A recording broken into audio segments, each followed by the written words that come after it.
Hello guys, അങ്ങനെ വിഷു ഒക്കെ കഴിഞ്ഞ് ഓണാവാനായപ്പോഴാണ് എനിക്ക് വിഷുവിൻ്റെ വീഡിയോ അപ്ലോഡ് ചെയ്തിട്ടില്ല എന്നുള്ളൊരു ബോധോദയം ഉണ്ടായത്.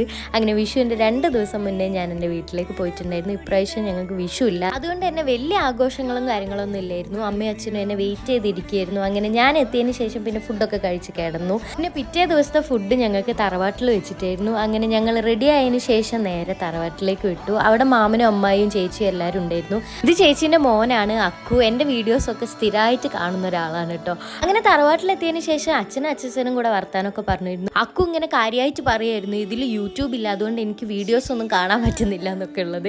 ചിന്നേച്ചി അത് നെറ്റൊക്കെ ഓഫ് ആക്കിയിട്ട് ഇതിൽ യൂട്യൂബ് കിട്ടൂല എന്നൊക്കെ പറഞ്ഞ് ചെക്കനെ പറ്റിച്ചതായിരുന്നു. അപ്പോഴേക്കും നമ്മളെ ഫുഡും കാര്യങ്ങളൊക്കെ റെഡി ആയിട്ടുണ്ടായിരുന്നു. പിന്നെ ഞങ്ങൾ എല്ലാവരും കൂടെ ഫുഡൊക്കെ കഴിക്കാൻ വേണ്ടിയിട്ടിരുന്നു. ആദ്യം അച്ഛനും മാമനും പിന്നെ അഖിലേഷ് ഏട്ടനും എത്തിയിട്ടുണ്ടായിരുന്നു. ചിന്നേച്ചിൻ്റെ ഹസ്ബൻഡാണിത്. പിന്നെ ഞാൻ, ചിന്നേച്ചി, അമ്മായി, റീത്തമ്മ, അമ്മ എല്ലാവരും കൂടെ ഫുഡ് കഴിക്കാനിരുന്നു. അങ്ങനെ കിട്ടില്ല നോൺ വെജ് സദ്യയും കഴിച്ച് ഞങ്ങൾ വീട്ടിൽ